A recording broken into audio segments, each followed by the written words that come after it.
Welcome to the third hearing of the Committee's inquiry into the integrity, efficacy and value for money of the local small commitments allocation process.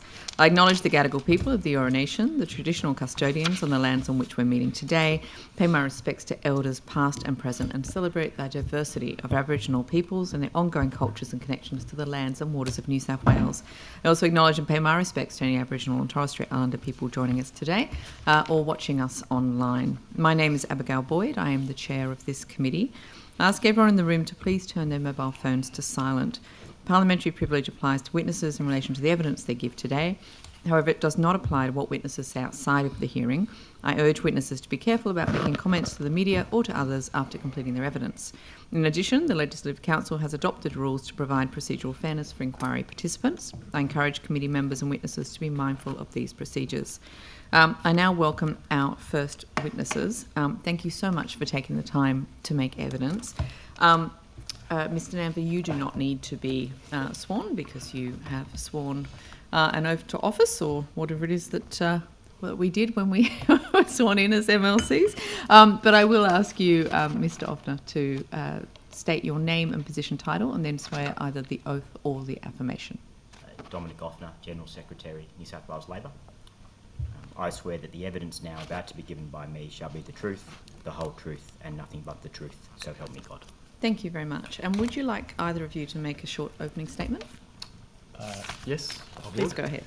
I sincerely thank the committee for the invitation to talk to this inquiry. I am in something of a unique position, given that I'm a member of the Legislative Council, but I am appearing here because of my former role as General Secretary of New South Wales Labor and my involvement in the 2023 state election campaign. In that sense, I intend to be candid and frank in my comments today while respecting the constructive working relationships with other members of the committee. I want to say up front that as campaign director, I was focused on delivering the overall campaign.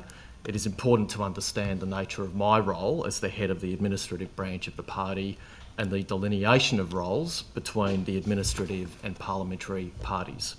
Essentially, I was directly responsible for the campaign strategy and framework, voter persuasion, operations and logistics, fundraising and budgeting, and regulatory and compliance matters. Policy matters, including local commitments, rightly fell within the remit of the parliamentary party. Nevertheless, I will do my best to answer your questions and to discuss some of the issues that this committee has brought forward. Thank you. Mr. Offner, did you want to also make a statement? Thank you, Chair, and thank you to the committee for the invitation to appear this morning. I'm very happy to assist in whatever way I can with the questions that you wish to ask.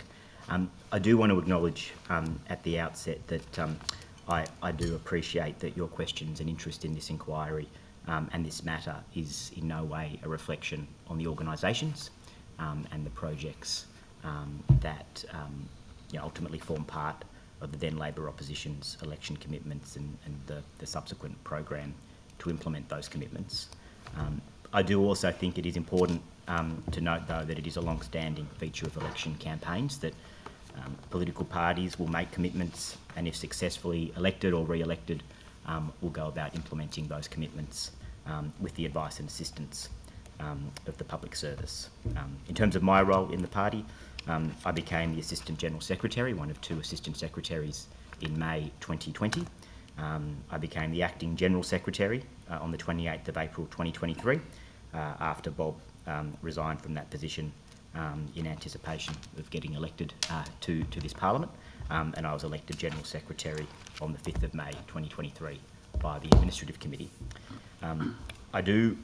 Bob has sort of flagged in terms of the structure of the campaign itself, but I do also want to make one thing clear about the post-election period, and that is that the New South Wales Labor Party head office has not been involved or had any role in the implementation of these local commitments. And for the avoidance of doubt, I have never provided a list of these local commitments to anyone in the government, and I'm also very confident that no staff member of the party office has ever provided such a list, because any such communication, engagement or request would have had to be done through me, and that has never happened. Thank you. That's very useful. And thank you also for acknowledging that we are not inquiring into the merits of the particular project. So we will commence with questions from the opposition. Thank you for appearing today, Mr. Nanva and Mr. Offner. I'm sure it's not a busy day at all for you, Mr. Offner. I suppose to both of you, so during the election campaign, was it the Leader of the Opposition's office or was it Labor Party head office that was signing off on individual projects that were put forward by candidates? The process was abundantly clear. The assessment and approval processes with respect to the nominated projects from the campaigns or the candidates was a matter for the parliamentary party. There were communications that were sent to candidates that outlined the process, the eligibility criteria, the process itself, and the fact that the shadow ERC would approve or reject proposals that were nominated by candidates. So that was a matter for the parliamentary party. And sorry, can I ask that? Sorry, Mr. Nanva. When you said a list comms were sent to candidates outlining that, did that come from the opposition leader's office or from the office? So it's unremarkable for communications and the interface between candidates and the parliamentary party to be the organisational Yeah, no, wing. that's fine. I just want to be clear. So, But we sent campaign bulletins yes, to candidates and campaign teams, yes, advising them of the policy commitment sure, and the process, yes. and that the shadow ERC would assess and approve or reject Yeah. proposals that are put So to it them. came from the parliamentary wing, and you were effectively the middlemen doing the admin to let the candidates know this was the process. Correct. Okay, thank you. And Mr. Offner, would you be able to provide to this committee the communications that went out to those candidates with the, what the process was and the nomination process? Very happy to check the records from that time, and I'll take that on notice. Thank you. Who came up with the local small commitment scheme? Well, the delineation between roles, as I've described in my opening statement, with respect to the development of policy, being the architect of the policy, implementing the policy, ensuring it was costed, putting it through the PBO processes, they are all matters for the parliamentary party. The organisational wing, of which I was the campaign director at the time of the election, was really focused on research and advertising, strategy development, and frameworks, fundraising, all those matters that I outlined in my opening statement were matters for the organisational wing. So the development of the small commitment policy and commitment was a matter for the parliamentary party. It's not something that we had involvement in. And who specifically were you dealing with at the time? So parliamentary party is a lot of people. There's lots of members of parliament and staffers. Who was coordinating the local small commitments process that you were dealing with during the campaign from the parliamentary party? So as part of the communications that the party office sent out as part of its usual interface with candidates, there was the eligibility criteria, there was the process that was described, that the shadow ERC would ultimately be would determine whether or not they were approved or rejected. There was also an application form that was part of the communication. The application form, now I wasn't across the minutiae of who, what, when and where with respect to the back end of the applications, but all the applications would go to the shadow ministry, the parliamentary party. They would be assessed at that point, they would be approved or rejected at that point. The back end of those processes were not anything that were not matters that we were across or had visibility But of. when you say the parliamentary party, with respect to my colleague's point, that's a lot of members of parliament. Was it the leader's office? I mean, who did you go? You weren't talking to every MP about it, so who were the contact points in terms of Mrs. which Mitchell, members? I genuinely did not have and don't have visibility over where the nominations would go to get assessed and approved or rejected through the parliamentary processes. I wasn't part of the process, I wasn't involved in it, and I didn't have oversight over it.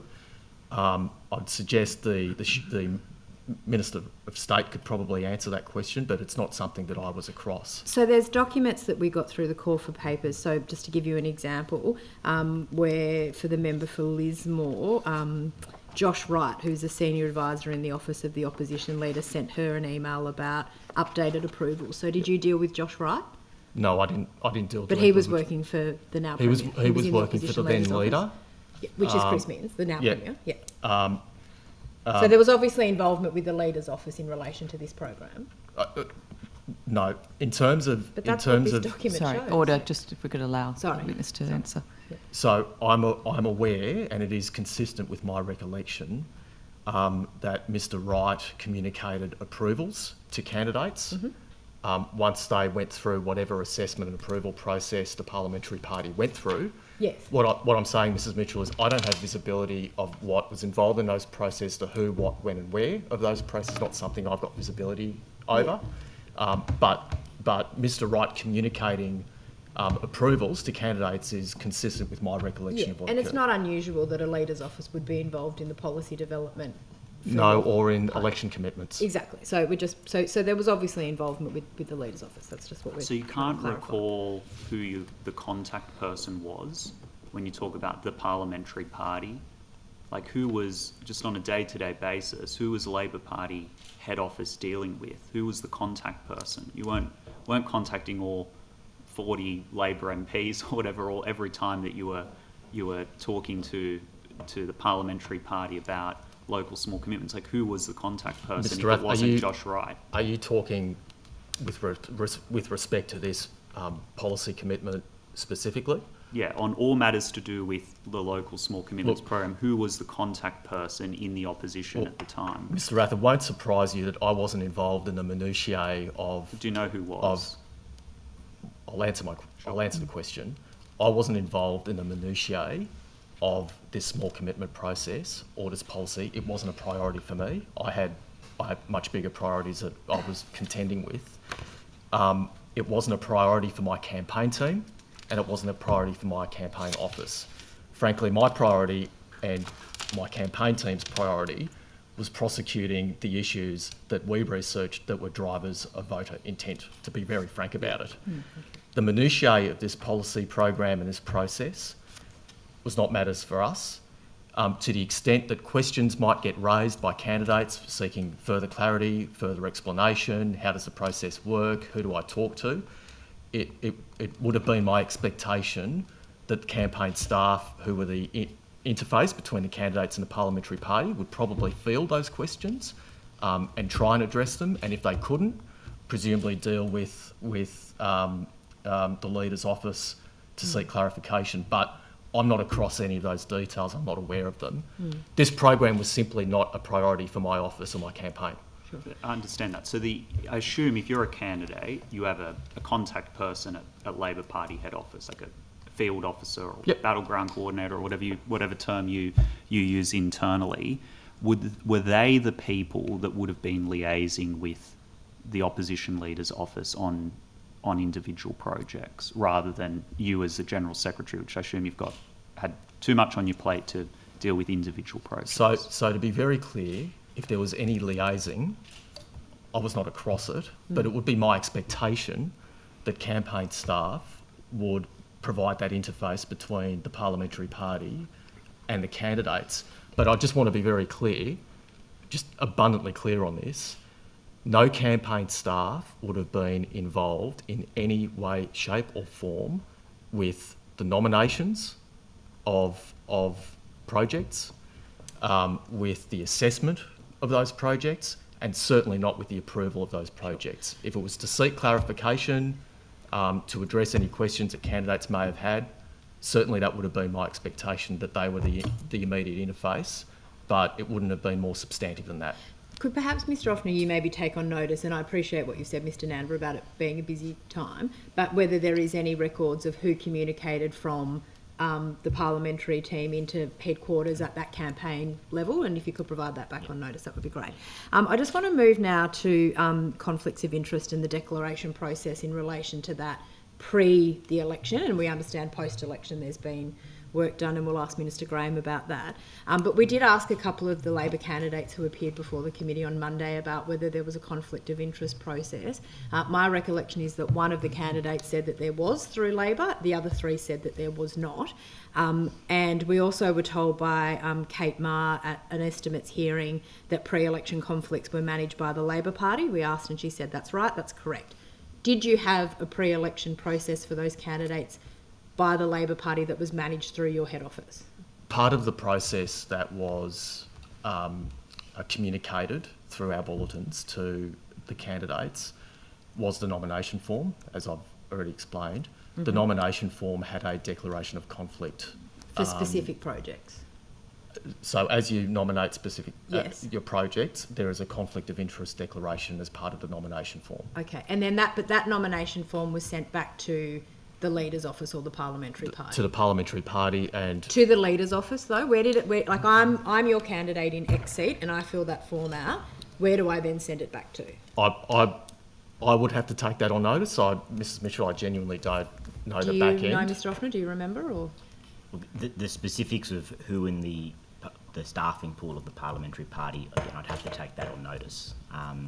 But it certainly aligns with my recollection that there were staff in the Leader's Office who were essentially managing the forms as such, which would have included the information about in response to the criteria, and included in that any conflict of interest declarations. Well, if you could provide on notice who they were that it went back to. I mean, I appreciate if it didn't go back to your offices, but it would be good to know where they were sent to. And maybe a copy of the nomination form as well, if you could provide that to us on notice. Thank you. And was there ever any conversations, just to pick up on your earlier point when you gave your opening statement, Mr Offner, that post-election there's been no communication from Labor Party head office with anyone in government? There's been no conversations with any of the people in the Premier's department who are administering this program, no exchange of information that you're aware of? Certainly never any discussions with anyone in the Premier's department. Discussions about the implementation and the role in terms of the implementation with anyone staff in the government, no. Okay.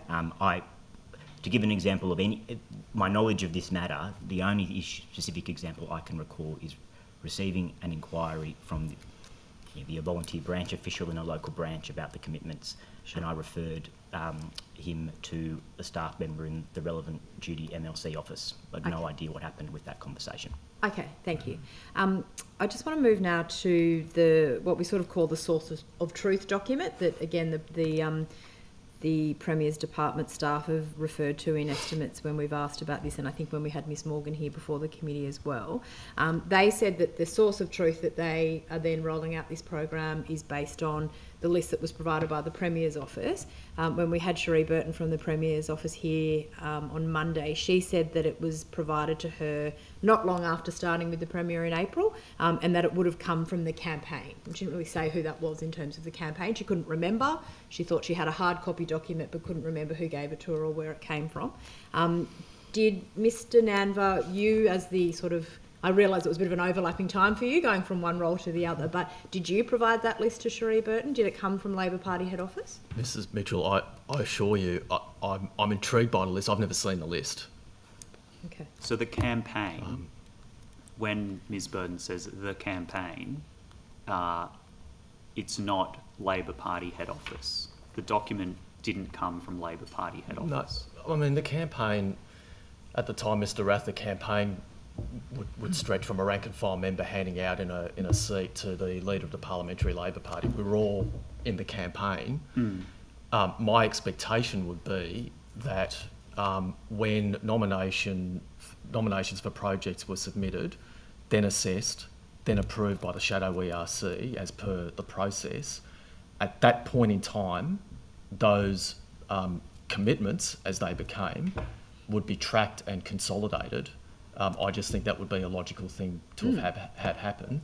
But certainly at no point was the campaign in party office, the campaign staff or the campaign officials compiling a list of projects that were coming through or nominated and approving them. That was the parliamentary part. We just didn't have any visibility over that. But I would assume that at the point of approval, which was the shadow ERC, that's where they're getting compiled and consolidated so that they can be delivered in government. Mr. Offner, just for clarity, have you seen the list? Were you involved in giving that to Ms. Burton? Are you aware of the list? I haven't seen the list. Okay. And in my opening statement, I think I made it pretty clear. Yeah, thank you. I guess just to pick up on your point there, Mr. Nanver, about the campaign can be everyone from handing out, how to votes on the street to someone like yourself and now Mr. Offner in that role.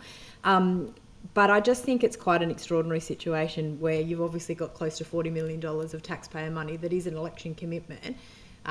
But from your evidence, it really was not something that your head office was involved in. It's all been done by the parliamentary party. Presumably back then, the only allocation that you get in opposition, as we know, is through the leader's office for staffing. So is it your sort of evidence that your expectation is that work was done by the parliamentary team, assisted by the staff in the leader's office pre-election?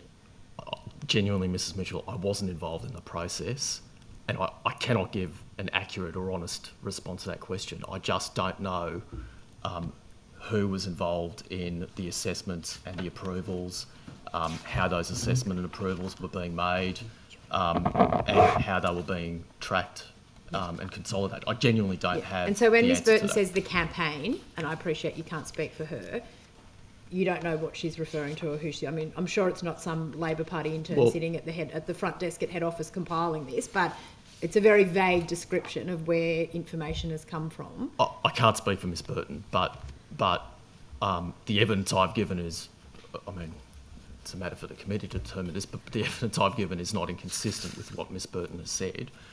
The campaign extended from right from the bottom of the rank and file to the parliamentary party. And the opposition leader at that time, the Premier now. And I would, in terms of the source of truth document and where it would have been compiled and tracked, I would just expect logically the point of inflection would be at the point of approval by the shadow ERC as per the documented process that was described. So the source of truth document, never in your office, never compiled by anyone in your team, no involvement. No. But just on the source of truth document, there's a column that says organiser/person notified of approval, and my understanding is it includes people as the contact person, the organiser, like Paul Mills and Reece Patton. Weren't they working in Labor head office at the time of the campaign? They were campaign staff, correct.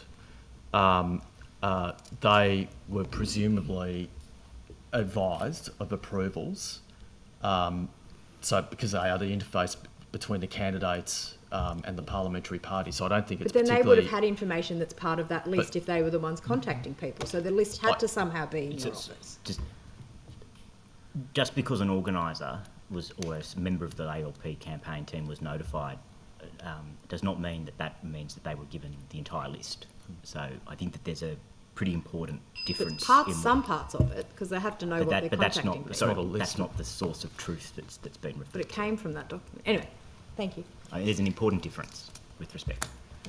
Thank you so much for your evidence so far. It's actually really helpful. I find the way that different parties work, and particularly around a campaign, quite opaque, so it's quite useful to then understand. And I guess it makes perfect sense to me what you're saying in terms of the policies were being organised by the then opposition party, or parliamentary party, and then your role in the campaign team within head office was more about sort of the sharing of information with candidates. Is that how you would sort of describe it? It was one of the roles. Yes. So we were certainly a conduit between the parliamentary party and the candidates. Yeah. Because Ms. Boyd, you can just imagine if there are questions that arise from stakeholders, we're not going to distribute the phone numbers of all our shadow ministers to all our candidates to get answers to these things. So we were certainly a conduit. That was one of our functions. It's not the main function, but it was certainly one of them. And I guess who was your main contact? So, when I've worked on campaigns within our party, we have, the Parliamentary Leader's Office has got all the policies and is doing things, and there's normally one or two people from the Leader's Office who we are then dealing with from a campaign perspective. Who was your point of contact? In the parliamentary party, there wasn't one point of contact. Okay. Because there are varying matters that might arise, that might involve different shadow ministers. So I wouldn't describe it as there being one point of contact. But did they organise themselves in that sort of parliamentary party during the campaign period in a way where they, had somebody who was responsible for helping with the policy development and then sort of liaising with head office? There was certainly a policy unit that we coordinated with. Okay. So there were a bunch of people who were working within... Just in day-to-day operations of a campaign, Bob Namber is campaign director, myself as one of the deputy campaign directors. The point of contact that we would have been having with the Leader's Office at our level would have been, from memory, the Chief of Staff would have been the main point of contact in terms of what we were focused on. Okay. The research. Who was the Chief of Staff then? James Cullen. Yeah. Our engagement was very much to the matters that Bob went through in terms of research, the messaging of the central campaign, the advertising. To the extent that had anything to do with policy, it would have been about statewide policy announcements, as opposed to, frankly, local commitments that just weren't a priority in terms of our priorities for the campaign.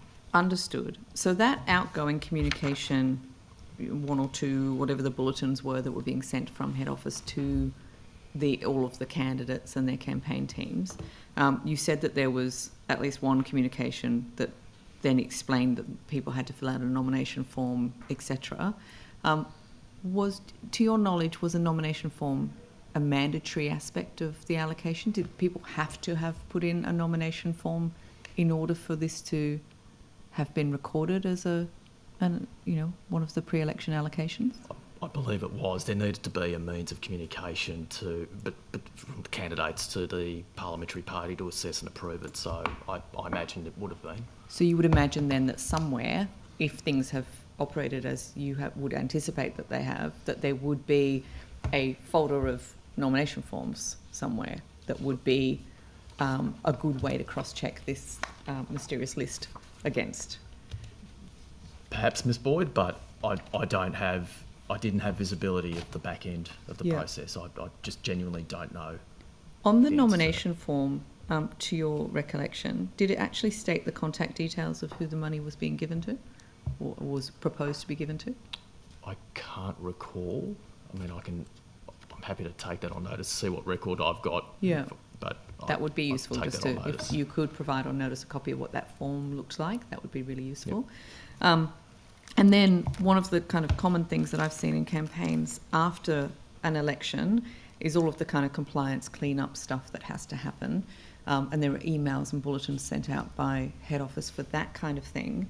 Are you aware of whether, asking candidates if they haven't already returned nomination forms for things that they did before the election that they needed to do that? Was there any further communications after the election in relation to this program? Not that I recall in my short period after the election, but no? I can't recall. Okay. Sorry. Thank you. Just coming back to this, sort of the generation of where this list came from, and I note that my colleagues have already asked about, Sheree Burton was sort of talking about coming from the campaign. By listening to your evidence, it would appear that perhaps it's a reasonable assumption to make that she was talking about those people within the parliamentary party who had been working on campaign things rather than the head office wing. Is that correct? Is that your understanding? That would be my understanding, but I can't speak. Yeah. There was a privilege claim over some of the documents that Mr. Tudor-Hope asked for in relation to this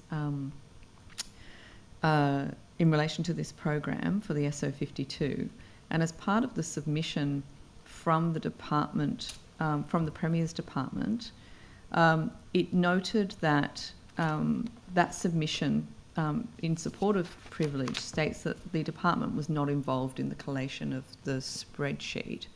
So if the Premier's department's not involved and head office is not involved, is that another way of saying that there was so this campaign, and again, apologies for just not understanding how this works, but my understanding then is that there was a sort of a campaign team within the Premier's department when they weren't the Premier's department, but were in fact the opposition lead. Sorry, I think I'm answering my own question, but is that correct then, that the list would have had to have then come from staff working for the Premier before he was the Premier? In that capacity, is that? I'm just trying to piece this together because it's confusing to work out where this list came from. I might see clarification of your question, Ms. Boyd, but Yeah. I'll go back to the evidence I've already given. My expectation would just be that a list gets compiled and tracked at the point of approval in the shadow ERC process. So that's where I just would anticipate. Okay, so help me out then. So after the election, where would that information then reside? So, I would imagine it resides with a list of all of the commitments that the parties made. There's the local commitments that form under this particular program. There are a whole lot of commitments that were made during the election. New schools that would be built, hospitals that would be upgraded, roads that would be built. So where is that? If I was to ask for evidence of all of those commitments, who would that now sit with? Where's the evidence sitting? I genuinely wish I could answer that, Ms. Boyd, because it would mean I were a member of the executive. I'm not a member of the executive and I'm not part of the transition to government. I genuinely don't know the answer to that question. Yeah. Perhaps if I were a member of the executive, I probably could have answered it, but I can't. From a compliance perspective, from a head office compliance perspective, do you not want to keep records of those things? So would that not be something that you would ordinarily sort of scoop up as part of the evidence should you ever need it for the Electoral Commission or for any other purposes? I might answer that in two parts. Firstly, I'm not arrogant enough to say that this process was absolutely perfect and it couldn't be improved. If there are improvements to make, I'm sure the Auditor General is looking into it and they'll have suggestions and this committee will have suggestions. So I've got the humility to accept that, perhaps things can be done differently and improved. But what I would say in respect to this program and this commitment process was that it was quite unique in that it did have probity checks. Even if they weren't perfect, it did at least try to facilitate them. It did look into propriety. It levelled the playing field with respect to the rolling out of the grants. So it may not be perfect, but it was far from imperfect. But with respect, sorry, you're not answering my question at all there. The question was, where do you think those documents reside if they're not? Wouldn't you expect to have kept them from a compliance perspective within the Labor Party head office? Where does that sit? If I could just make an observation, I actually think you raised an issue of, I can't remember the exact word, but compliance and probity. I actually think the structural separation in terms of policy decision making, the process of developing policy, approving policy, the costings of those policies, being very much the remit of the parliamentary party, structurally separated from the organisational decision-making campaigning processes of the party office, it actually gets to a point of an important point in terms of probity and having that structural separation. I think it would actually be quite inappropriate for unelected party officials to be maintaining matters of public policy. That should be very much the remit of the parliamentary party. You've got a witness from the parliamentary party coming up next. That might be more appropriate to ask him than the faceless men of the Labor Party. I just want to know where the records are. That's all. Yeah. And if we knew where they were, we would want to help. We really would. With respect to all of you, I've got a few other things to be doing right now. And I wish I would be able to help, given some other electoral commitments that I've got right now. Okay, Mr. Latham. Yeah, thanks, Chair, and thank you to the witnesses for your attendance, particularly Mr. Offner, in relation to your responsibilities on the day in which a national election campaign has been called. Do you mind if I call you Dominic? That's not a in the way the hearing is conducted. Dominic, when did you first hear of this proposal for the local commitment? The exact date, I can't remember exactly when. It would have been late January, early February, and when John Graham let me know that the Parliamentary Party had developed this local commitment process. And what did John say about it? The exact words I can't remember, but what I understood was that the Parliamentary Party had developed this local commitment process. The $400,000 figure was mentioned. I can't remember whether he mentioned the $400,000, but that there would be equity across seats. And I suppose what he was asking was basically for that, knowing that we had that campaign bulletin service, for that to be information to be distributed. Right, so you would have been aware in the previous term of Parliament, John Graham, Daniel Mookie and so forth campaigned heavily against National Party pork barrelling in particular, the infamous nickname of Pork Barrelaro. Yep. So did John say at that time this scheme had been developed as a way of allocating funds to local electorates during the campaign, but you mentioned equity, a distribution across the state rather than concentrating on key Labor marginal seats? Whether they were the exact words, that was definitely the impression he... Right, I paraphrased there basically. This was about making sure that the pork barrelling that had happened in that term of government did not happen in that election. Right, so in answering why do it this way, that was essentially the framework that he presented to you, and how did you respond? Yeah, my response was, and this was very much drawn from my experience in the 2022 federal campaign, was that I thought it was important that there was a degree of, well, there was more than just a degree, that there was quite a bit of rigour and that there were proper assessment processes in terms of the commitment requests that were being put forward. That was very much the campaign political advice that I provided John at the time. What do you mean by that precisely? Well, for instance, the organisations had to be proper, legitimate organisations, that the projects that were being put forward had to be, and this was again an example that I recall using. If it was, say, a council project, it had to be a project that had, in the works of that particular council, part of the master plan or something like that. So the costings and the budget for that project was real, had actually been prepared by an organisation. Right, but in January or February of an election campaign, isn't it also very likely you've said to him, that sounds good, John, that's going to really help our candidates out in the field to win votes? No. Because why are you allocating money to projects, $400,000? I know Labor head office is a wonderful altruistic organisation dedicated to the betterment of mankind, but in the White Heat of an election campaign, Dominic, obviously you've said, well, this is going to be a useful campaign tool. Yep. I didn't actually say that. No? No. Did you think it was a useful campaign tool or completely a waste of taxpayers' money from your perspective? No, my thought was, in terms of what I thought was important from a campaign perspective, which was my focus. John may have had a public policy interest as his role as a politician, but as Bob has said, our role was, and our interest was making sure that our campaign was talking about the things that were... No, but on this program, you're not talking about, stamp duty policy or something. You're talking about candidates in the field making commitments to local groups to win votes. That's the reality of politics, isn't it? Can I call you Mark? Yeah, by all means. Thank you. Mark, that's what my family calls me, these local small commitment, programs and proposals and policies can provide something of an administrative tension with the party office and the candidates. And what I mean by that is my priority, and I know Dom's priority as party officials, is to make sure all our candidates are consistent with their message and on the messages that we know we're working based on our research and all the quantitative and qualitative research that we had available to us. But as a realist, I know that our local candidates and campaign teams want to do more for their communities, want to assist with these worthy local groups, none of which I don't think the committee is saying any of them were unworthy. So there's a tension there between us as party officials and candidates wanting to do more for Yeah, their yeah. communities.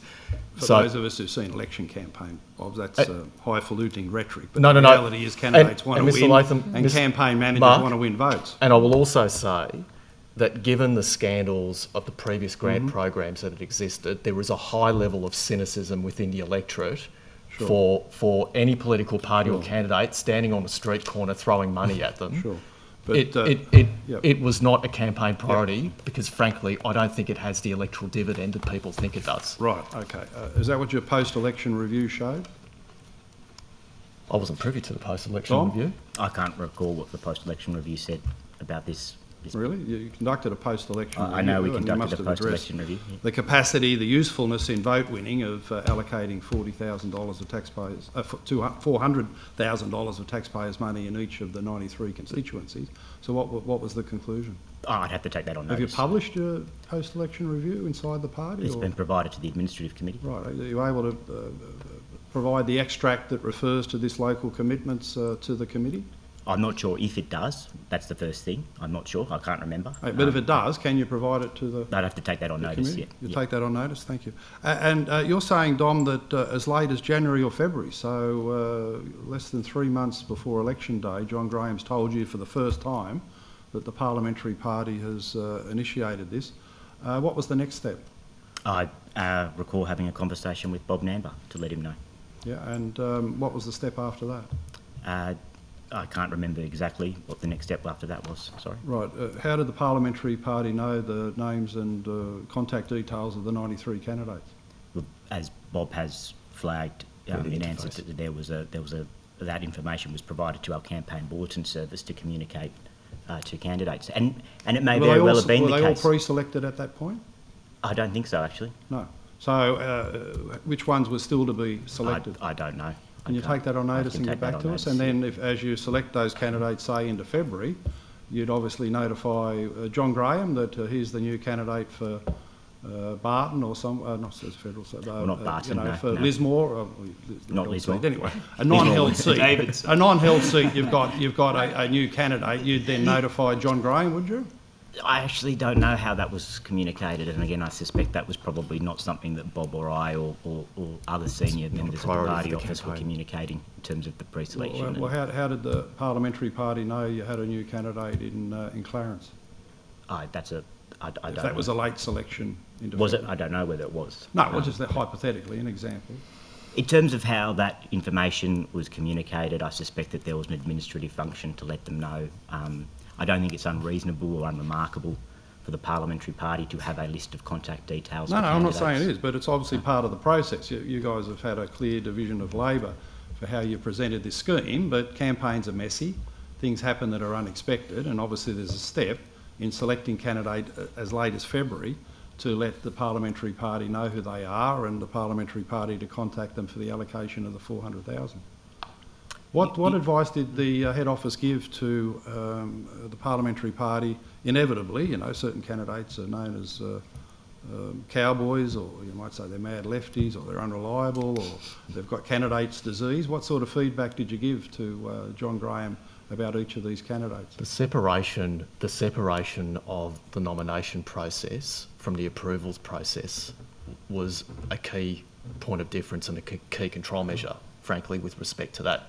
So ordinarily under these previous grant schemes, the course of nominating would effectively be the course of decision making. Yeah, but my question's to Dom. Who was your point of contact, John Graham, or was it Josh Wright?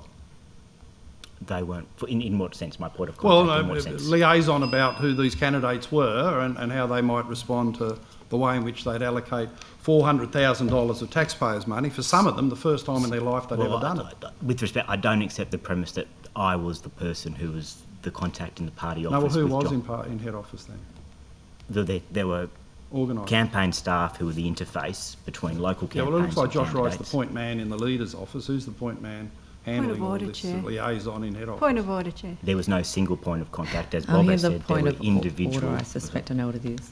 The point of order is, I think, the same question's been asked about 4 or 5 times, and Mr. yeah, Offner has well, answered. Mr. Offner has answered, I think, each of those 4 or 5 times with the same. So if we could move on. All right. The member's time has expired anyway. Government question? Thank you, Chair.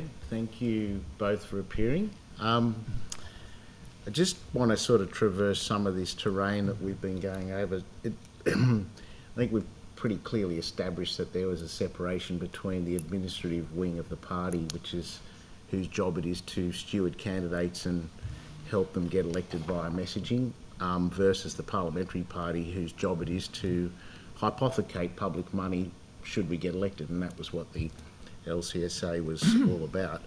It would be highly unremarkable, wouldn't it, for that separation to occur? I mean, you wouldn't normally, in your experience, the administrative wing wouldn't get involved in allocation of public monies historically or contemporarily, would it?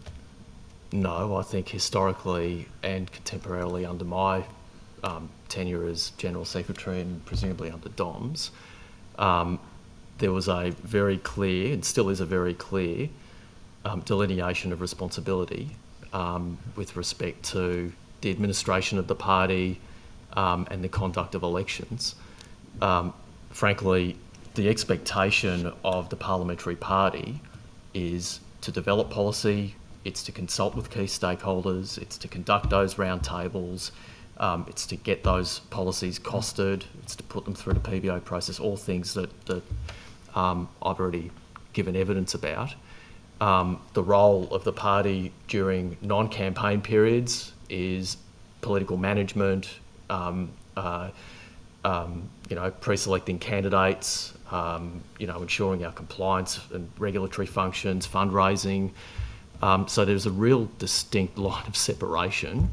And when it came to this program, there was absolutely no crossing over of those core responsibilities between the party office and the parliamentary party.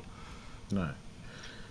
And do you have something to say? I do, because it's somewhat related. I just want to ask that maybe you reiterate, Mr. Namber, your focus during the campaign was at, what I'm taking your evidence was, at a higher level. You were focused on statewide messaging, statewide campaigning, issues of statewide importance. So what was happening electorate to electorate in terms of was not the focus of either yourself or Mr. Offner, or indeed that head office part of the campaign. I don't think it's remarkable, and I don't think it's unreasonable to expect that General Secretary in the middle of a campaign period is also the campaign director whose KPI is to help secure a Labor government would not be across hundreds of election commitments being made in 93 seats in which Labor is contesting every single one. I don't think it'd be unreasonable to expect that I wouldn't be across every shadow ministerial visit to those seats. I don't think it'd be unreasonable to expect that I wouldn't be across every campaign that is being run by our local party units in those seats. As you say, Dr. Kane, I was directly involved in our research and advertising program, and directly involved in our field campaigns and ensuring our candidates and campaign teams were meeting their benchmark targets, and involved in voter persuasion programs. But more significantly, I was directly involved in the campaign strategy and framework and identifying the key themes, identifying the key issues, putting together the key messages, and what was abundantly clear to me at the time when this program was brought to our attention was that we were on course. We were very confident of getting over the line. We weren't complacent about it, but we didn't want the distraction of a policy proposal that could be criticised of the same criticisms we had of previous government proposals around grant programs, which were to buy political favourability in key target seats. So our concern with respect to this, when it was brought to our attention, was to ensure that it wouldn't pose that distraction, given we were on course, so that we can continue focusing on the issues that we did know had traction within the electorate, and those significant statewide policy issues around the privatisation of assets, the impact of that on cost of living, the wage cap and the impact of that on the delivery of essential services. And that was what our focus was throughout the campaign. Can I ask then, I mean, the committee's obviously well within its right to scrutinise these processes in the context of what you just alluded to in terms of the rep that previous grants programs have got, and the public airing of the way some of those schemes have been administered and targeted, if you will. So I think it's important you give us your perspective on how you think this particular program differs in respect of previous programs that might have been meted out by political parties in various election campaigns. Well, I can give you a roll gold example of a program that is a textbook definition of pork barrelling, and that is the Safer Communities program. A textbook definition of a program that is pork barrelling is one that deliberately targets, disproportionately allocates funding and commitments into geographic areas that are target seats or into specific electorally sensitive demographics that could sway those target seats. This program does not do that. If it was an exercise in pork barrelling, it was the world's worst example of pork barrelling, because it does the opposite. It provides an equal distribution of commitments across all 93 seats, regardless of what the margins are, regardless of whether they're target seats, regardless of whether a Labor, Liberal, National or Green candidate wins that election. So it's it is a complete opposite of a pork barrelling program. But what I just find remarkable is, despite all the criticisms of the Safer Communities program, which I alluded to earlier, the federal coalition, the Dutton opposition right now, is rolling out the Safer Communities program yet again. They have not given any public undertaking that there will not be a disproportionate allocation of funds to target seats. They are not giving any commitments or public announcements as to what the selection criteria are for these grants. Are they gerrymandering it? Are they targeting Labor seats? Are they targeting coalition seats? There is just no transparency around the program. Unlike this program that is rightly being scrutinised, but had an equal distribution, a levelling of the playing field, probity controls, propriety measures, conflict of interest declarations, and then post-election, another layer of scrutiny, not just hiding behind the cloak of saying promises made, promises delivered, but ensuring those commitments actually meet the public interest test through a more sophisticated analysis by the public service. So I just think it is a stark contrast to the types of programs that have been rightly criticised in the past. And I think it's an important point, because I want to take you to it, because what seems to have been implied by some of the questioning and the analysis of this program is this sort of tenuous proposition that, oh yeah, it was equal, it was 400 per electorate, 90, however many there are electorates, but the candidates got to choose. So my question is this: if you were trying to bring in a scheme that negated the perception of pork barrelling that had beleaguered previous programs, like this one does, what on earth else could you do? Is the proposition that, oh well, candidates might get fingered for being able to allocate funds, therefore we're going to allocate the 400 to the opposition candidates as well, so they can win the seat too? I mean, it's a ridiculous proposition, isn't it? It is.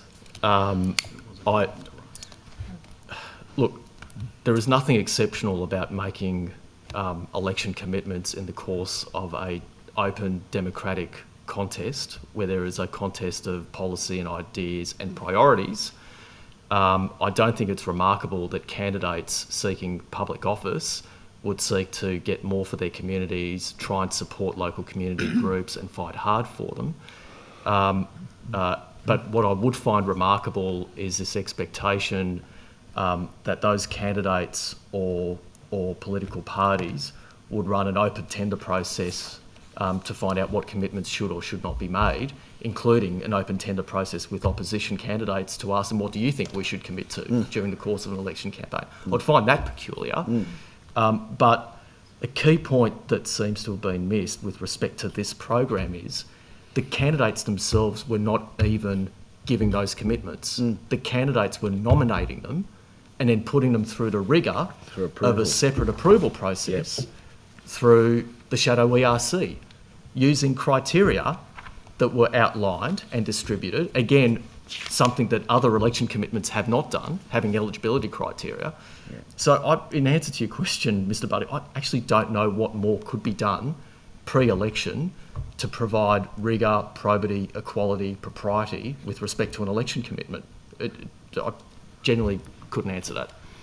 Well, the other sort of proposition that's been floated, again, quite tenuous in my view, is that, well, maybe we're better off just sticking to the macro philosophical approach. In other words, look, where's the Labor Party or the Liberal Party going to allocate X amount to health, X amount to education, and not allocate specific local community projects, because that would be then seen to be influencing, heaven forbid, influencing the electorate to vote for you because you're going to do something for them.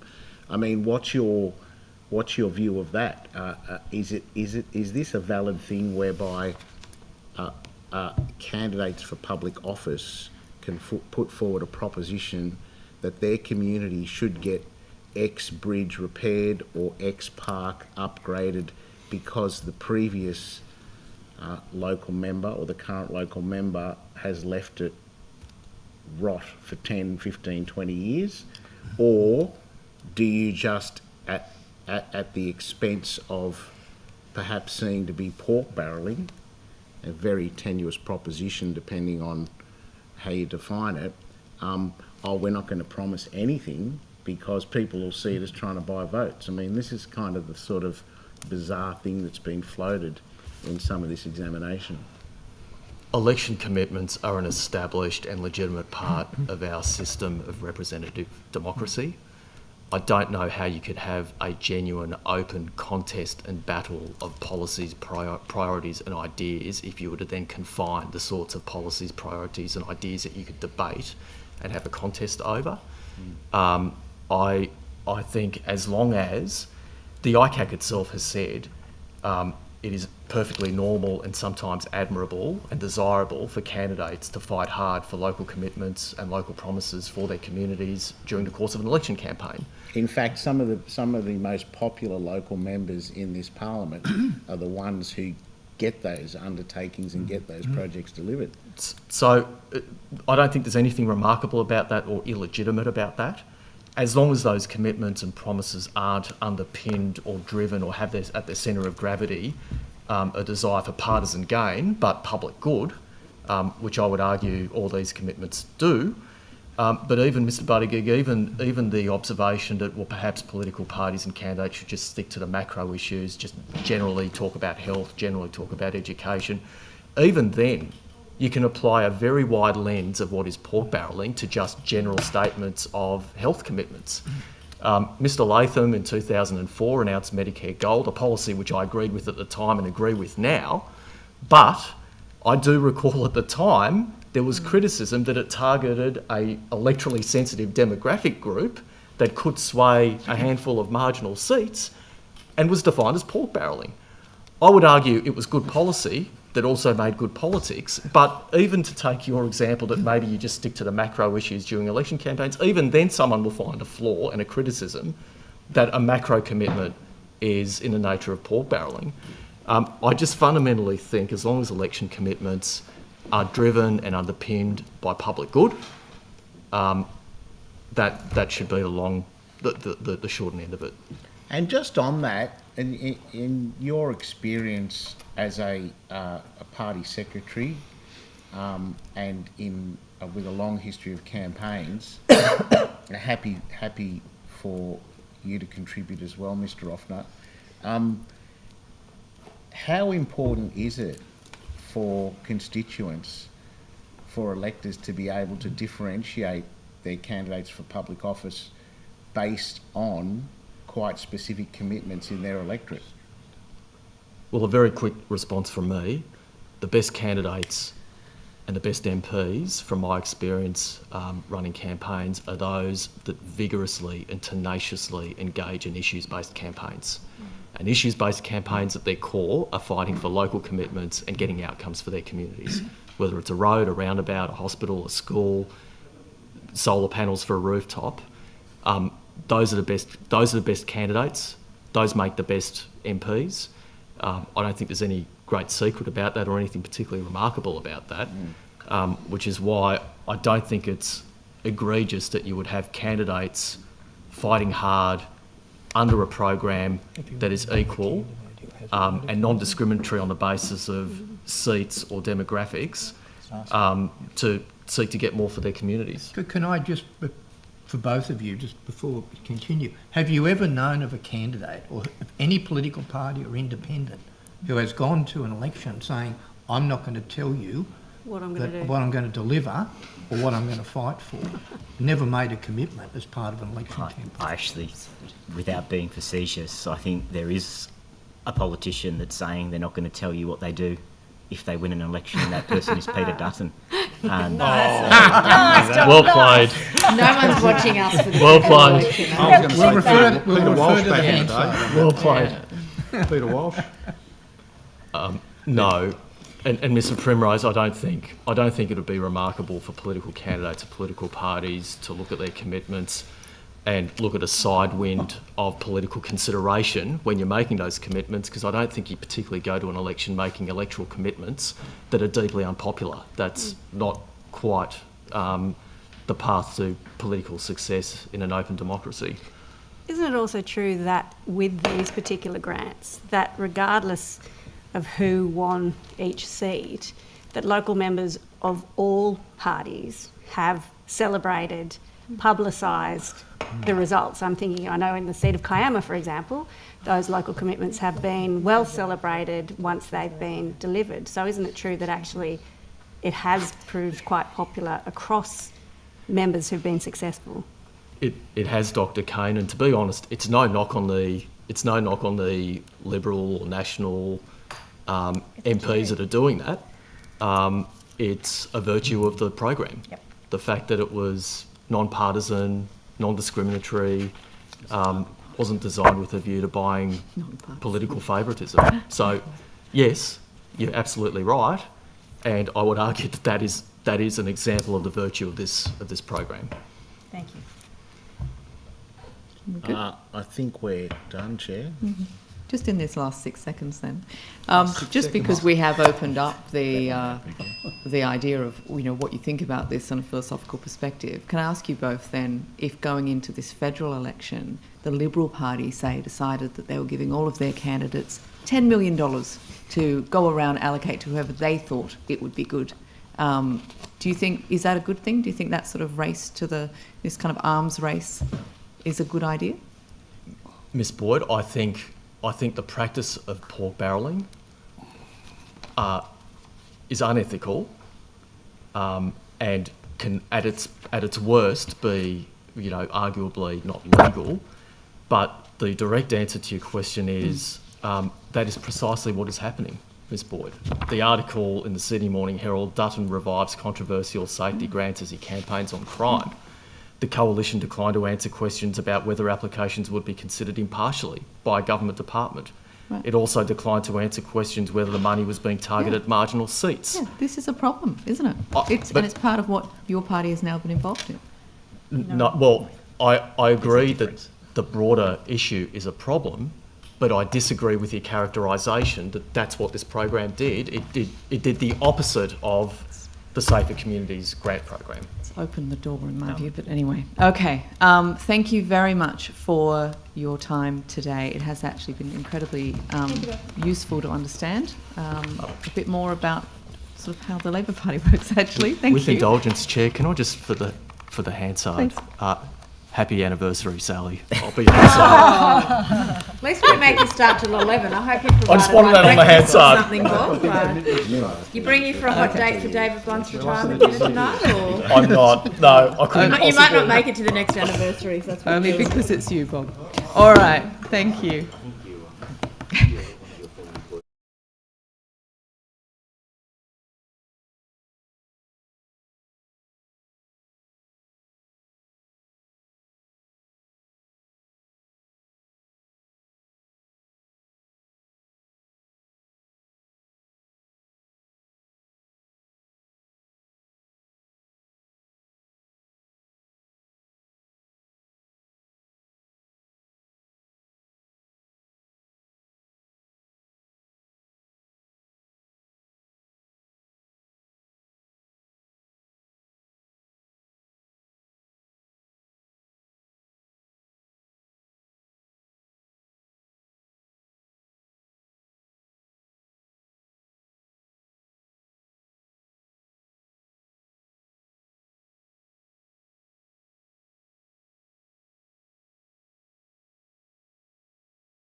None of that was on the broadcast, but I think we will now put the broadcast back on. Thank you. Oh, we are on. Excellent. Thank you to our next witness for appearing. Mr. Graham, you do not need to be sworn in because you've already sworn an oath to office. So I will just ask you to state your name and position title. John Graham, Special Minister of State. Thank you. And did you want to make a short opening statement? Look, I might just... no, I'm happy to head straight to questions. Okay, excellent. To the opposition. Thank you, Minister, for appearing today. What was your involvement in the local small commitments allocation program before the last state election? I was a member of the Shadow ERC, and I was involved in the program to that extent. So were you signing off on individual projects or put forward by Labor candidates? While I encourage you to ask whatever questions you like, I won't be detailing the Shadow ERC processes prior to the election. But you've been given information about the program. I'm very happy to answer any questions, particularly about my role as the decision maker for this grant process since being elected. So you're not willing to answer any questions today about the the I'm certainly willing to pre-election answer questions. Yeah. about the pre-election process? Well, I'm willing to answer questions about the pre-election process, but I won't be detailing the deliberations of the Shadow ERC. Were any of your staff involved pre-election? You might have heard the evidence before by Mr. Nanver that there were sort of contacts within the parliamentary wing back to the head office. Were any of your then staff involved in those discussions or that work on this particular program? Yeah, certainly staff from the opposition were involved But your in staff the program, specifically? and my staff would have been aware of the program. Okay. Were they involved in emailing people to tell them projects had been approved? Were they doing that level of work? I don't believe so. Okay. And were you the contact person between the parliamentary party and the campaign, the Labor Party campaign being run out of Labor head office? I don't believe I was the contact person, but you'll have to check the information from head office that you've been offered. And did you originally tell head office about the program? I don't know if I originally told them about the program. I certainly had discussions, including as you had described this morning with Dom Offner about the program. And how did you come to be the responsible minister for the program after the election? Well, this was a program of the Parliament. Sorry, what was the question? How did you become the responsible minister after the election for the local small commitments program? Well, any of those decisions are really a matter for the Premier. So I was asked by my colleagues to deal with this Gave you the program. hospital pass. When you took on this program, we've heard evidence that the application process included a form that candidates could fill out which talked about conflict of interest, that came through the process pre-election. Did you get any of those forms from those candidates as part of taking on this responsibility? No. So all the paperwork I've had in relation to this has come through the local Small Commitments Program Office. Right. So no one gave you a copy of the pre-election. We know everyone filled out a form and said these are our commitments, we might have a conflict. That never made its way to your desk upon becoming minister and taking responsibility for this? Okay. Just in terms of conflict of interest process with the department, I think when we asked about it in the House, about whether you'd look to take that process from all of the candidates, not just the select few that have gone through it, you said that the advice from the agencies was against doing so, but we did have advice from Alison Morgan, which said that they did flag for the minister that we could do that if he wanted us to, but it would hold up the process of the grants administration assessment. So that's not telling you not to do so. So which was true? Were you told not to do so, or did they offer it to you and you chose not to? Yeah, I'll give you two answers. One, the other evidence that you've got in front of you, and then my recollection. Sure. The Secretary of the Premier's Department also gave evidence on this, and he said, just to remind you of the evidence, we had never intended as part of our work to go and do these very specific conflict of interest inquiries. We're asked to go above and beyond what we had proposed to do by the Minister for reasons of his own. He had an interest in finding out more about some of these electorates, so we went and did something that we hadn't originally intended to do. Right, but it Ms. wasn't Morgan that we were did restricted from doing it, it was more that we added something onto what we intended But Ms. to Morgan do. did offer that they could have done it for all, like that's her evidence, so you're not saying that's incorrect? No, look, I suspect that evidence is correct. Ms Morgan wasn't the only one providing advice on this matter. We took advice from the Cabinet Office and the Premier's Office. My recollection, just to answer your original question, is I was very open to doing conflict of interest checks right across the program. I was given advice by the agencies that would be very burdensome, and I was discouraged from doing so. Okay. I insisted on making sure that wherever there were instances, if there'd been a conflict of interest declared earlier, if there'd been public issues raised, if there were councillors involved, that a conflict of interest process should unfold. So I overrode that agency advice to say, look, this isn't really necessary. But we had evidence that the Labor Party, before the election, did ask members or candidates to declare if there were any conflicts, but you've just said you never saw that full list. So you've only made your decisions around conflicts of things that have been brought to your attention, and you've given us answers to that effect before. So there could have been a gap between what the Labor Party candidates provided and which conflicts you've looked into, if you haven't looked at all of them, and you haven't seen the original conflict declaration lists. No, I don't accept that. As part of the conflicts of interest that I've asked to be dealt with, any conflicts that were declared beforehand should have been put into that process. I can't personally guarantee you that has happened. I haven't done that check, but that is what I have asked to be done, and that's what I understand has happened. Okay, thank you. How can we have any confidence then that there isn't a conflict of interest with the 76 candidates that weren't assessed as part of that process from the Premier's Department? Well, you've been advised there was a conflict of interest process earlier.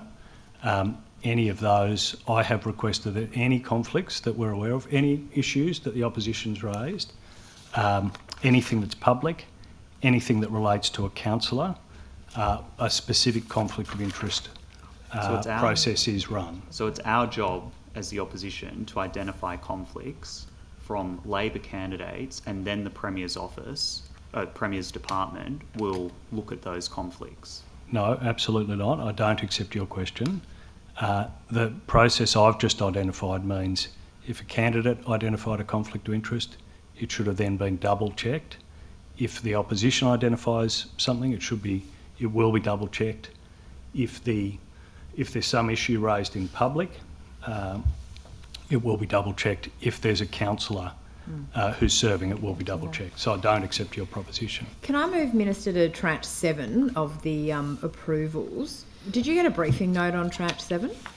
I've provided an answer on this. I don't believe, you'll need to check with the Program Office, I don't believe Tranche 7 came to me. Okay, well, in the papers that we got through the SO52, there were 2 documents confirming that you had that brief on the 1st of December last year and you still had it on 2024, that it's still in the Minister's office. So the evidence that we have is that Tranche 7, and in brackets 4 projects, which is still sitting with the Minister, that came from your department. So Right, it says okay. you did have it. Okay, look, I would have to take that on notice. I'm very happy to do so. We've produced publicly all the documents for this. Okay, The Parliament, the public has all Sure. the documents in relation to this. Well, but, just in relation to that, I'm happy though, to check the Minister, advice on if you that. could, that would be great, because we also have from the SO52 process and the index of documents, one of the items says, note, the brief for Tranche 7 was cancelled, so therefore it wasn't provided. How do you cancel a brief? How was there not a version or a copy of that provided in the call for papers if it clearly existed at some point? It's really a matter for the LSCA Program But Office. you're the Minister. It was sitting in your office because we've got emails that say that it was, and then next minute it's not provided because it was cancelled. Yeah, But there's look, no paper trail for it. I can't- There's no way a paper trail should just disappear. Yeah, These documents need to be kept. I can't tell you what Tranche 7 relates to. You'll need to ask the Program Office, but I've taken that on notice and I'm very happy to provide those. From my point of view, I have asked for all these documents to be made public. That's my expectation. I understood that had been the case. These are out in public and they have been largely for months. But Tranche 7 isn't, which is the issue. Tranche 7 was not included in the Premier's Department response to the order. And we know that Tranche 7 was related to 4 projects for the electorate of Sydney. You'd be aware, I'm assuming, that there have been changes to the original spreadsheet that was provided in relation to the Sydney electorate and the grants that were eventually signed off on. You're aware of that? I'm aware of that suggestion. Right. Did you approve changes to the projects for the Sydney electorate? No, I did not approve changes to the Sydney electorate. Okay, so from the source of truth document, which was the original spreadsheet that the department has said that they've used to go through this process, I just want to give you an example from the Sydney electorate. Will to Live was originally getting $10,000 to support the homelessness work. The signed off grant, that then became $100,000, and it was to build a commercial kitchen in a building not owned by the charity. So that is a change from what was originally provided in that source of truth spreadsheet of $10,000 to then going to $100,000. So if you didn't approve that change, who did, and how did they get an increase of $90,000 additional money? Look, I can't answer who changed it. I can indicate that there's information that has been released publicly about this small number of changes that have been approved. I'm aware of, I think, 8 of those. 2 of those are in relation to the description of the project in 2 electorates. A number of others, the remainder are then in the amounts relating to the electorate of Sydney. But Minister, the guidelines of this program very clearly say that these had to be commitments that were made prior to the election. How can you then give evidence to say, well, here's an example of one that was changed from 10,000 to 100,000? That doesn't fit within your own guidelines, does it? Well, I haven't changed them. I've sought assurance that But you signed these off were... on them. You agreed to that $100,000. Someone must have given you advice to take that $10,000 for that particular project and make it $100,000. There's references to that being what happened in Tranche 7, yet Tranche 7 documents have mysteriously disappeared and haven't been provided under the SO52. Well, I don't accept that. But that's what's happened. We can't find any of those. You haven't provided them. Your Well, agency hasn't provided them, and you don't know how it changed, yet you signed off on the $100,000. Well, I'm saying I don't know who changed it. The advice you've been providing, this is public in the papers that have been released, is advice to correct the master list was initiated by the Premier's office. Okay, That's the information that's thank you. That's public. Also, there's an example in that that tranche. There was a charity, I think they were called Rough Edges, that were also supposed to be through St John's Community Service in Tranche 7.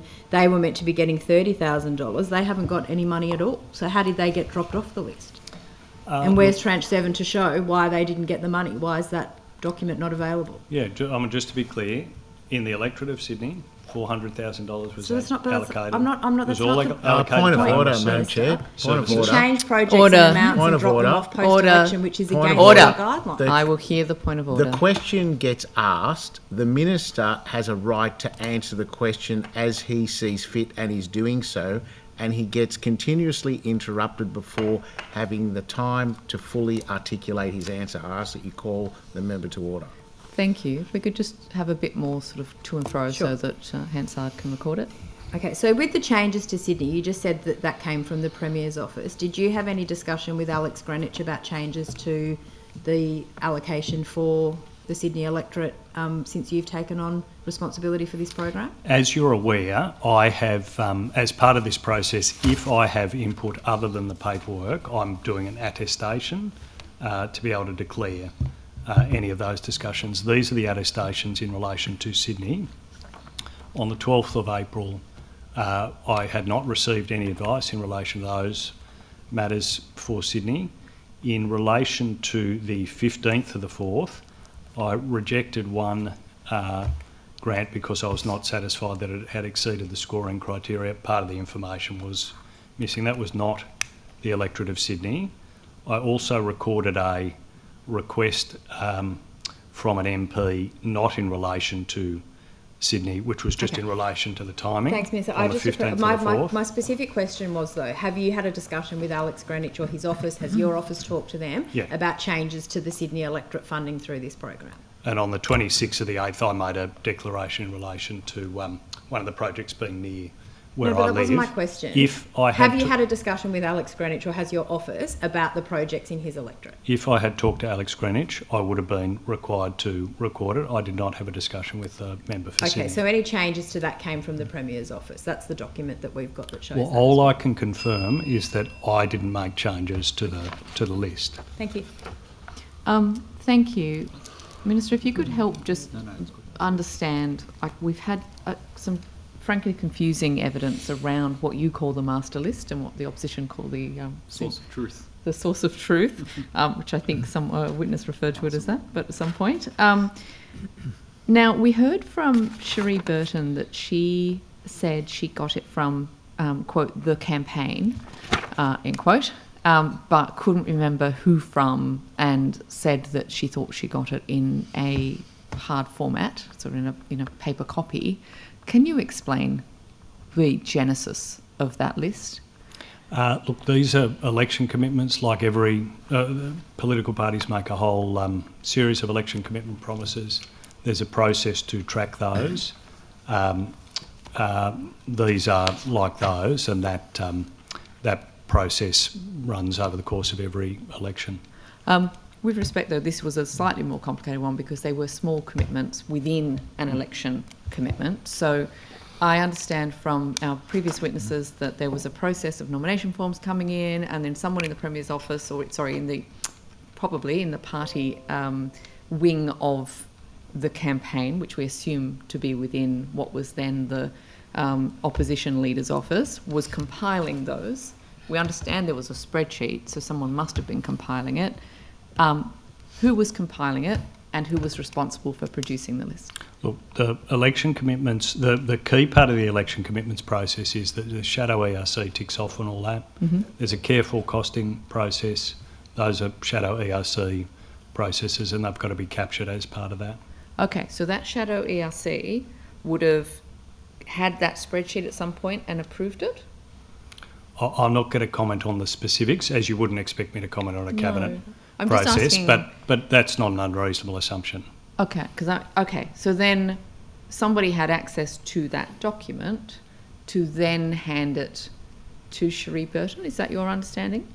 Look, I've seen the Premier's office evidence. I can't add to that this morning. Did Cherie Burton create the list? I suggest that's a matter you put to Cherie Burton. But in your knowledge, did she create the list?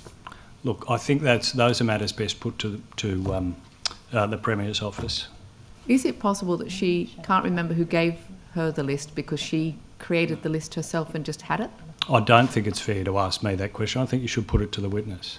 I think, and I will certainly do so on supplementaries, because we still have the time for that. But as the person responsible for this grants program, and given 3.2 of the guidelines, which states very clearly that this needed to have been a pre-election commitment, how are you comfortable that that list is an accurate list? Yeah, look, it's the list that, as you've seen in evidence, has been supplied by the Premier's office to the program office. I've then got a paper flow going back. If I've ever been in doubt, I've queried through my office about whether or not these are election commitments. I'm satisfied that they are, as I've signed off them. I just want to be really clear, if I was in any doubt, I would not approve these. I understand that, but from a public transparency perspective, if you were, imagine you were sitting on the other side of this, and I've sat on this side with you before, you would ask these questions. Where is the backing data for what you call that master list? Look, we are very entitled to ask these questions. I can answer to the extent of my capacity to do so. Yeah. So, how are you comfortable then? You've told us that you are comfortable. Yeah. How did you get comfortable that that was the list? Yeah, well, because this was supplied by as has been detailed, supplied by the Premier's office, run through the program office. I see the paperwork there signing off to say this was on the list. If there's any question or any doubt, I'd of course be happy to ask, as I have with a range of other aspects of the program. How do you expect the Auditor General, who I understand is looking at this program, to get comfortable with the veracity of that list if there's no documents available to back it up? Look, I understood there was a document, that was the evidence you've had, that there is a copy that's gone to the program office. I don't see it as so different to it's a usual process to document election commitments, hand them to the public service after the election.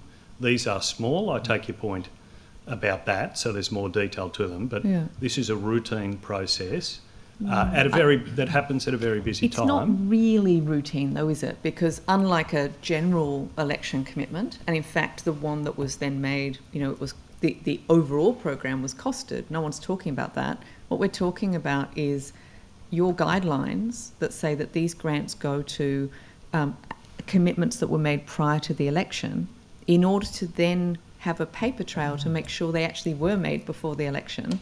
Are you saying we should all just rely on a document that came out of the Premier's office as the source of truth, and now I'm using that term, as the source of truth, instead of going, well, actually, let's have a look at the nomination forms that back it up and just check? It's not unusual for an incoming party who has just won government to transmit its election commitments to the public service and then the public service to rely on that. I don't see that as particularly remarkable. Fine. So who transmitted it then to the public service? Well, I don't know the answer. I can't provide additional evidence on that. I thought you had evidence that it had been transmitted from the Premier's office. Cherie Burton gave evidence that she had not received this by government email, to her government account. It strikes me as a potential breach of the State Records Act for this sort of thing to just come by a piece of paper with no sort of paper chain, I guess, or any record of where it came from, and then for that to be used for a $40 million grants program. Are you not concerned about that? Well, I don't agree with that assessment. Are you concerned that there is no actual evidence trail for where this document came from? No, look, there was an extensive costings process during the election in opposition. And that was oversighted by the Shadow ERC. This was also a part of that process. To my mind, that has been comprehensive. That's the usual process that's run by political parties. Usual process. In what other context has there been hundreds and hundreds of tiny allocations that were nominated by candidates in their electorates and then fed in to a major, overall planning body who then spat out a document? When has that happened before? Well, it's very important that election commitments are captured. processed, transmitted to the PBO and costed, and so each of the parties has a process to do that. It's not unusual for those election commitments to be dealt with, captured and then passed to the public service. I wasn't talking if about the parties those, elected. anyway, Mr. Latham. Thank you, Chair, and thank you, Minister. Could you undertake, for the benefit of the committee, to investigate how, in this list of briefs provided by Alison Morgan in the Premier's Department to your office on the 6th of November last year, item number 13, note for the brief for tranche 7 was cancelled? How that can happen? In theory, Yeah, a brief just can't disappear, can it? Yeah, no, I've taken that on notice, and I'm happy to You'll come back to provide us? further information. Absolutely. Yeah, and you've said that your understanding is that the Premier's office in some way is involved in changing these allocations in the seat of Sydney. Have you discussed that with the Premier or his staff as to how it's happened and why? Look, I'm merely making. There's a short list of projects that have been changed in some way. This is a document you have. There's a very small number of projects that have been amended. A couple of those are in relation to the description. A couple of those are in relation to the amount, where I understood these were corrections. That's the brief that's been given to me by the program office that have occurred at some point. They were not corrections to the amounts or the descriptions This is the Alison from mine. Morgan memo to Damien O'Connor in your office with handwritten numbers on it, and at the top of the original funding allocation it reads Alex G, I assume Alex Greenwich, dash PO, Premier's office. What do you think that means? Look, I wouldn't want to speculate. Well, it seems to indicate Alex Greenwich has had some influence with the Premier's office to change these numbers. When you say change in purpose, is there a change in purpose will to live to actually renovate their kitchen at 40 Botany Road, Alexandria? I don't believe the change in purpose ones that I'm referring to are a single commitment in another electorate where it was a change to air conditioning in the library, as the original commitment was incorrect, and a change in a second electorate, also not Sydney, to a new motor for an inflatable rescue boat, as the original commitment it was incorrect. Right. So these are, I'd regard these and the changes in amounts as relatively minor. Right. Can you explain to the committee why the will to live allocation was increased from $10,000 to $100,000, such a substantial increase? I can't, but I did satisfy myself via my office that the original election, these were original election commitments before I Developed by signed Sky off. Tito, you're sure of that? Say that again? The Labor candidate was Sky Tito? I believe that's correct, yeah. You believe that she developed them. Can you explain why will to live has increased from $10,000 to $100,000? No, I can't. I can go further than that. I was advised by the program office that they'd been advised that the numbers were incorrect. But that's as much as I can tell you. Right. Are you aware that will to live is renovating its kitchen at 40 Botany Road, Alexandria, which is outside the electorate of Sydney? No, I was not aware of that. Right. And are you aware that the property is owned by a company? Sorry, I was not aware of that. I can't guarantee all the fine detail that's come to the office, but I wasn't personally things that you're not aware of, Yeah. I'm assuming you'll undertake to investigate on behalf of the committee to get to the truth. Are you aware that the property at 40 Botany Road, Alexandria, is owned privately by a company called Fenari, the principal of which is Brent Maximovich? No. Why would an allocation be made for a renovation of a kitchen for a property outside the electorate owned by a private company that then gets to own the worth of the renovation? Yeah. Look, I don't know the answer to that. I have signed off on a small number of grants outside the electorate, but only where it's been brought to my attention and only where there's a public purpose to. Did you sign off on this one? Look, I would have to take that on notice. I'm happy to. I don't recall, but I'd be happy to get more details. And are you aware that Mr. Maximovich also owns a construction company called Maxim Potential that specialises in the renovation of cafes, restaurants and shops?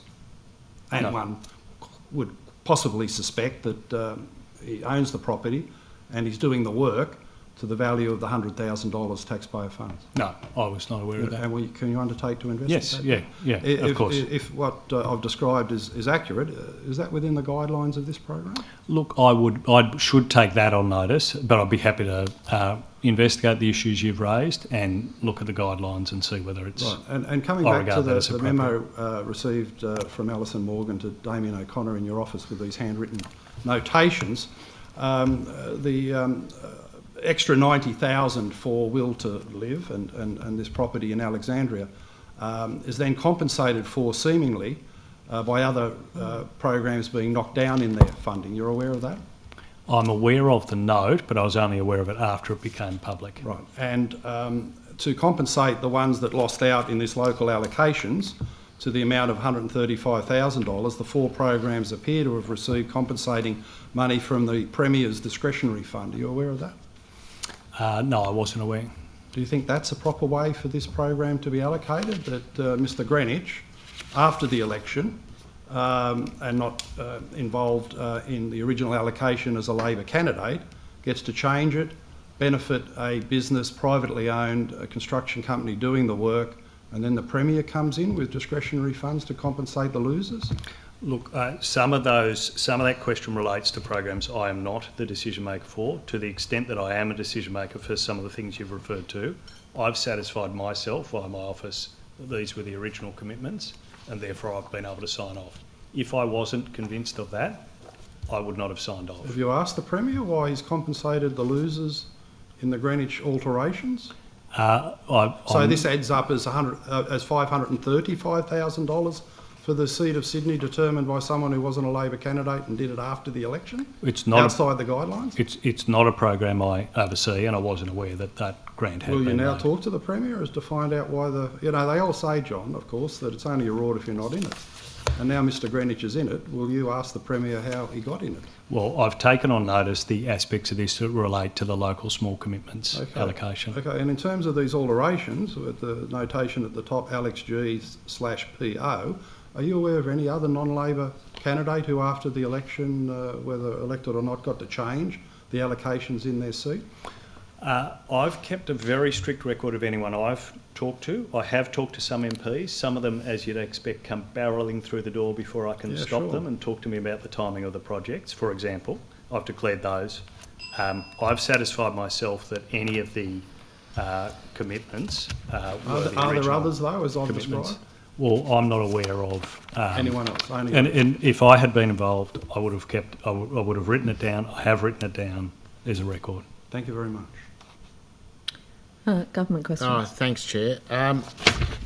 Minister, I note that you've undertaken to investigate a couple of these things on notice, but there was testimony here today, or questioning here today, about these handwritten numbers on a note. It doesn't necessarily follow, does it, that because there's some numbers scrawled across a note that was what was finally implemented? Well, his name on the top. Look, that's correct. I've relied very much on the papers that have come to me. All those papers have been published. There were since I made that commitment and published the complete lot, there's been some subsequent decisions as we've just finally allocated the information. Those have also been published. All this paperwork is public. Yep. That's the basis on which I've made these decisions. Yeah. Indeed, the very reason why we're able to ask these questions is because of the nature of the transparency and the willing accession to the SA52, and it's on the record that all these things were voluntarily released prior. So anyway, let's move on.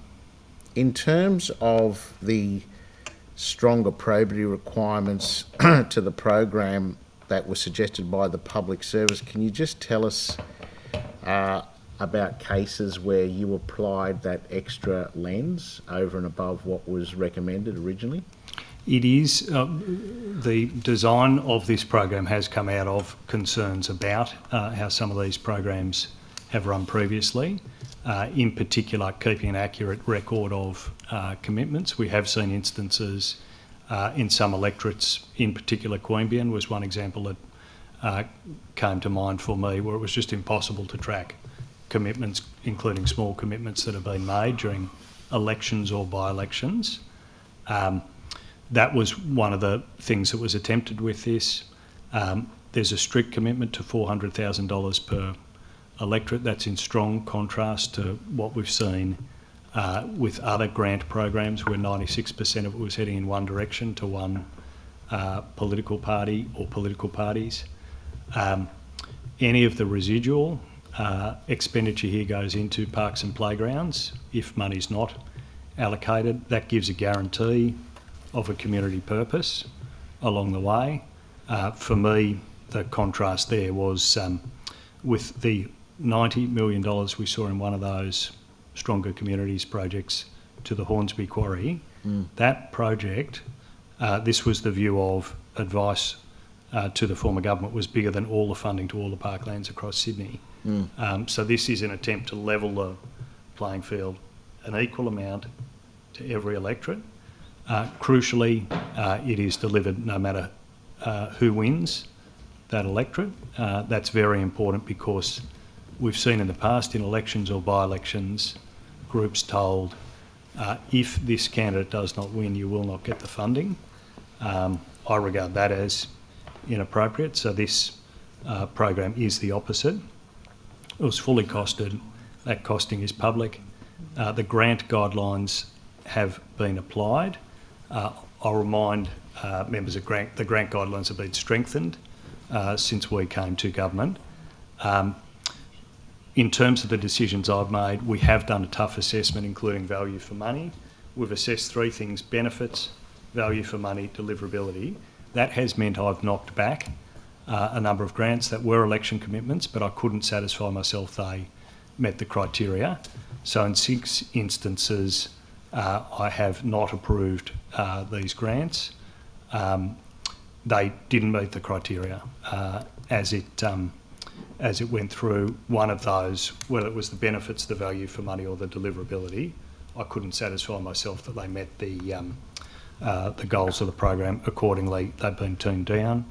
I think you may have had one of those put in front of you, that Gunnedah urban land care project, which would have meant trees next to koala habitat. I think it's a very good public purpose, but I couldn't satisfy myself that it met the guidelines. So the guidelines here have been applied strictly, is really the point I'm making there. And what about this idea that the residual, the spillover from the non-hypothecated amount prior, would go to parks and playgrounds, and then the local member would be consulted? Whose idea was that? Well, that was they were decisions either of the shadow ERC or the government, but both important protections. That any residual, there's a way to make sure that it is of community benefit, and it means every electorate gets the same amount. Wherever that parks and playgrounds action happened, we put in place a process where the councils are required to talk to the local MP of whatever political persuasion. From my point of view, that's worked well, and it's worked well for MPs of all political persuasions. That's certainly the feedback I've had. So, on evidence prior, we traversed this subject about how you would possibly design a program that would maximise equity across the electorates, and obviously the baseline of that is the 400 for every single electorate, and then this sort of bizarre proposition that some have suggested where there'd be this open tender process by everyone contesting the seat, and we had a discussion over that.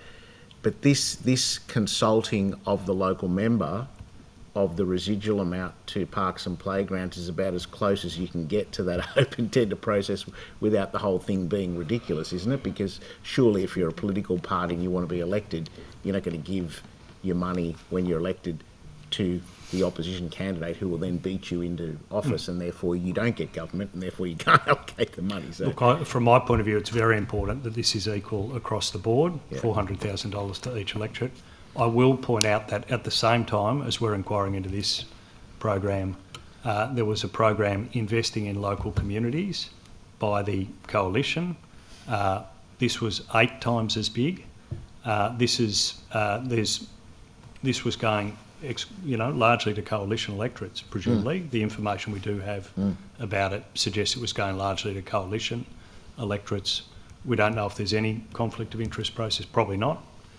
This was never publicly released. We don't know the details of the project. This is 8 times as big. This project, this program, investing in local communities, which was the coalition's policy.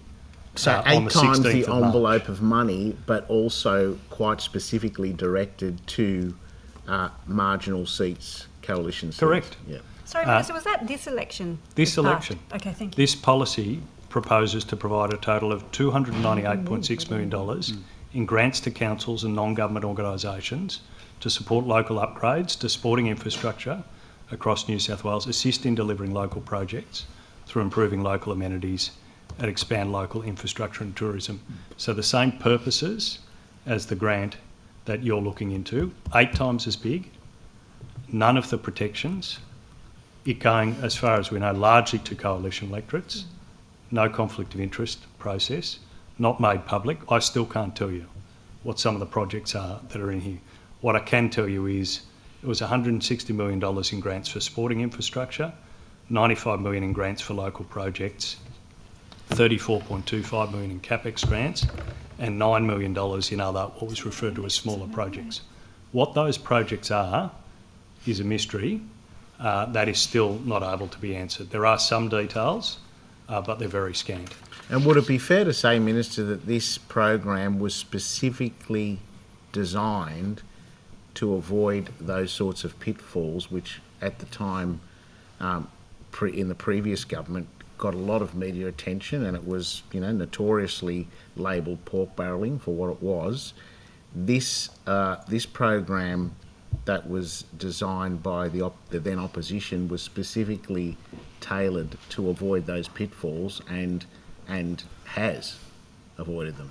Yeah, look, I don't want to go into the discussions with my colleagues, but the key question here was... Order. Sorry, Minister, I must hear the point of order. I think this has been going on long enough. I understand it's fair to make some comparisons between local small commitments and coalition projects, but this has traversed well and truly outside of the terms of reference, where the Minister has now been going on for some time about coalition commitments that has nothing to do with the local small commitments program and not at all relevant to this inquiry. Well, on to the point of order, Madam Chair. Back to the small commitments program. It is a direct comparison of an analogous program, which was order. I have heard enough on the point of order.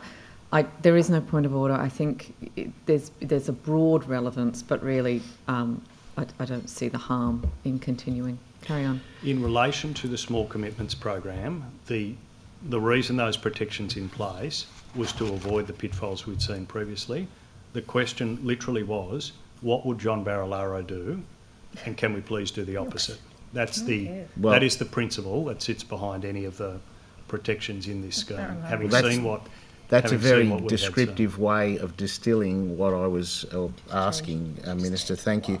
The other thing I want to bring you to is this extra layer that I think, could you confirm you were responsible for applying, which is that in the event that a councillor was also a candidate, you applied an extra lens of probity in terms of conflict, didn't you? Which was then subsequently applied? That was one of the issues raised. I thought it was reasonable that we double check if someone's on council and they're also making these decisions, that we've cross-checked any conflict.